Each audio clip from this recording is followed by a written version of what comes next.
जय हिंद दोस्तों। आज के इस वीडियो में मैं आप सबसे बात करूंगा एसएससी स्टेनो के कट ऑफ के विषय में कि आंसर की आने के बाद आप सबका कट ऑफ कितना हो सकता है, कितने नंबर पे आपको स्किल टेस्ट के लिए यानी कि स्टेनो के लिए कितने नंबर पे आप सबको बुलाया जाएगा। उसके साथ साथ हम यह भी देखेंगे कि आपके पूरे एग्जाम में कौन सा शिफ्ट सबसे ज़्यादा हार्ड था, कौन सा शिफ्ट सबसे ज़्यादा इजी था और किस शिफ्ट को सबसे ज़्यादा नॉर्मलाइजेशन में फ़ायदा मिल सकता है। आज के इस वीडियो में मैं आप सबसे इन सभी टॉपिक के विषय में बात करने वाला हूं। मैं उम्मीद करता हूं कि आप सभी लोग इस वीडियो को लास्ट तक ज़रूर देखेंगे।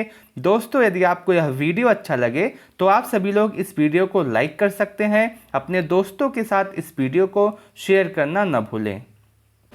सबसे पहले हम बात करते हैं एवरेज अटेम्प्ट की कि आपका जो पूरा एग्जाम हुआ है उसमें बच्चों का एवरेज अटेम्प्ट कितना रहा है। उसके बाद हमको कट ऑफ का सटीक अंदाज़ा लग जाएगा। सबसे पहले बात करते हैं इंग्लिश के सेक्शन में। अगर हम इंग्लिश के सेक्शन में अगर हम देखें तो बच्चों का जो एवरेज अटेम्प्ट रहा है, किसी बच्चे का 70 के आसपास रहा है, किसी बच्चे का 80 रहा है, किसी बच्चे का 90 अटेम्प्ट रहा है, किसी बच्चे का 95 रहा है। तो अगर हम एक एवरेज की बात करते हैं तो सभी बच्चों का जो लगभग अटेम्प्ट रहा है इंग्लिश के सेक्शन में वो आपका 85 से लेके 88 के आसपास रहा है। ये अटेम्प्ट है, अभी इसमें कुछ क्वेश्चन गलत भी हो सकते हैं और इसमें से बहुत ज़्यादा बच्चे ऐसे भी हैं जो 88 से अधिक भी किए हैं अटेम्प्ट। बहुत ज़्यादा बच्चे ऐसे हैं जो 85 से भी कम किए हैं, लेकिन मैं यहाँ पे एवरेज अटेम्प्ट की बात कर रहा हूँ। वहीं जीके जीएस के सेक्शन में अगर हम बात करें तो जीके जीएस का जो आपका सेक्शन था ये काफ़ी ज़्यादा हार्ड था, इसलिए इसमें बच्चों ने अटेम्प्ट नहीं किया है ज़्यादा। अगर हम देखें बच्चों का जो एवरेज अटेम्प्ट है वो 22 से 25 क्वेश्चन के आसपास रहा है। अब कुछ बच्चे इससे ज़्यादा भी किए होंगे, कुछ बच्चे ऐसे कम भी किए होंगे, लेकिन मैं एवरेज अटेम्प्ट की बात कर रहा हूँ।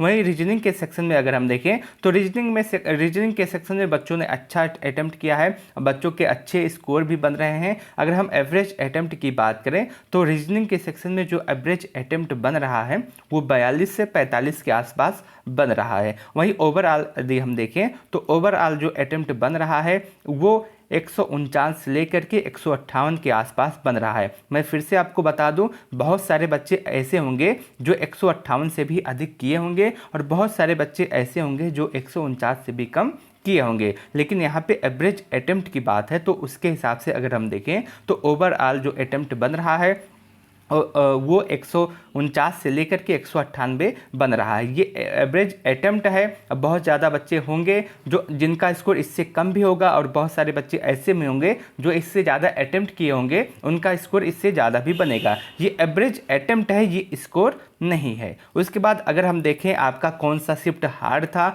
कौन सा शिफ्ट आपका इजी था, उसके विषय में अगर बात करें तो सबसे पहले इजी शिफ्ट की हम बात करते हैं। इजी शिफ्ट जो आपका था वो 12 अक्टूबर का फर्स्ट शिफ्ट अभी तक सबसे ज़्यादा इजी माना गया है। उसके साथ साथ जो 12 अक्टूबर का सेकंड शिफ्ट है वो है उसके बाद, और उसके बाद 13 अक्टूबर का जो सेकंड शिफ्ट है वो सबसे ज़्यादा इजी है। वहीं हार्ड की बात करते हैं, जो अभी तक सबसे ज़्यादा हार्ड माना गया है वो आपका 12 अक्टूबर का थर्ड शिफ्ट है। उसके बाद 13 अक्टूबर का फर्स्ट शिफ्ट, उसके बाद आपका 13 अक्टूबर का आपका थर्ड शिफ्ट ही माना गया है सबसे ज़्यादा हार्ड। अगर मैं देखूं तो बहुत सारे बच्चे ऐसे होंगे जिनको लगता है कि वो जिस शिफ्ट में एग्ज़ाम दिए हैं उन्हीं का सबसे ज़्यादा हार्ड आया है, लेकिन ऐसा नहीं है। बहुत सारे बच्चों से बात की गई है और बहुत सारे यूट्यूब चैनल को एनालिसिस किया गया है। उसके बाद मैं ये बता रहा हूँ कि आपका सबसे ज़्यादा इजी शिफ्ट कौन सा है और सबसे ज़्यादा हार्ड शिफ्ट कौन सा है। अगर हम देखें सबसे ज़्यादा इजी शिफ्ट जो आपका है वो 12 का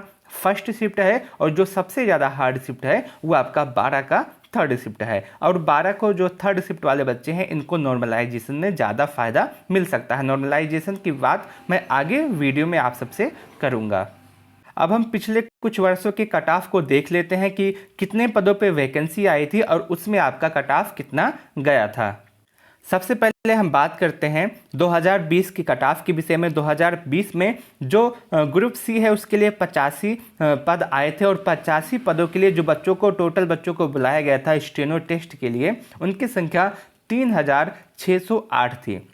वहीं जो आपका कट ऑफ गया था एससी का 132 गया था, एसटी का 117, ओबीसी का 142, ईडब्ल्यूएस का 138, यूआर का 146 गया था। वहीं अगर हम बात करें 2020 में ही जो आपका ग्रुप डी था उसमें जो पदों की संख्या आई थी वो आपका था 757 और इसमें जो टोटल बच्चों को कॉल किया गया था स्टेनो के लिए, स्किल टेस्ट के लिए, उनकी संख्या थी 13,445 और ग्रुप डी का जो कट ऑफ था वो एससी का 103, एसटी का 84, ओबीसी का 126, ईडब्ल्यूएस का 83, यूआर का 131 आपका कट ऑफ गया था। वहीं अगर हम बात करते हैं 2022 के विषय में, 2022 में ग्रुप सी के लिए जो टोटल पदों की संख्या आई थी ये आपकी 389 थी और इसमें जो स्किल टेस्ट के लिए बच्चों को बुलाया गया था उनकी संख्या 3,608 थी। वहीं एससी का जो कट ऑफ है ये 132 गया था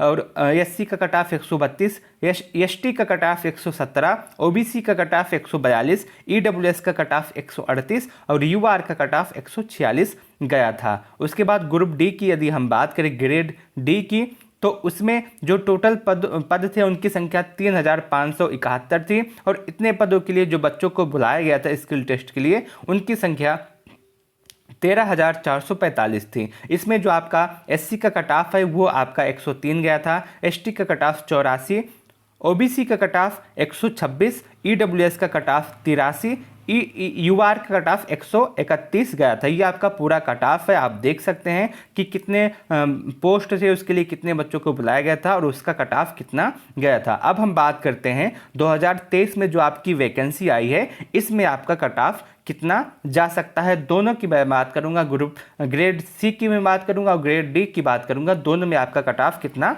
जा सकता है 2023 की इस वैकेंसी में। अगर हम देखें ग्रेड डी की जो टोटल पद हैं इस बार ये आपके 93 हैं और ग्रेड सी के जो टोटल पद हैं वो आपके 93 हैं और ग्रेड डी के जो टोटल पद हैं वो आपका 1,114 है। 1114 पदों पे आपकी वैकेंसी आई है। तो सबसे पहले ग्रेड सी का कट ऑफ देखते हैं कि आपका कितना जा सकता है। ग्रेड सी का जो कट ऑफ होता है ये थोड़ा सा हाई ही रहता है हर बार और ग्रेड डी का जो कट ऑफ रहता है थोड़ा सा कम रहता है क्योंकि ग्रेड सी में जो पदों की संख्या होती है बहुत ज़्यादा कम होती है और अच्छी वैकेंसी है, 4200 ग्रेड पे की आपकी वैकेंसी होती है, इसलिए इसमें थोड़ा सा कट ऑफ आपका हाई जाता है। लेकिन ग्रेड डी वाला जो कट ऑफ होता है उसमें थोड़ा सा आपका कट ऑफ कम ही देखने के लिए मिलता है।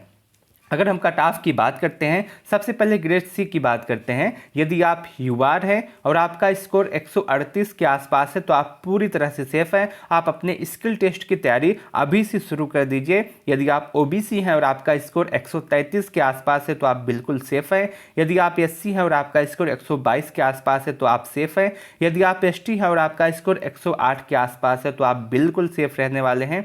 यदि आप ईडब्ल्यूएस हैं और आपका स्कोर 128 के आसपास है तो आप बिल्कुल सेफ हैं। यदि आप ओएच हैं और आपका स्कोर 98 के आसपास है तो आप सेफ रहने वाले हैं। मैं आपको बताना चाहता हूं ये आपका कट ऑफ है, इससे अधिक आपका कट ऑफ नहीं जाएगा, इससे कम ही पूरे चांस है आपका कट ऑफ रहेगा।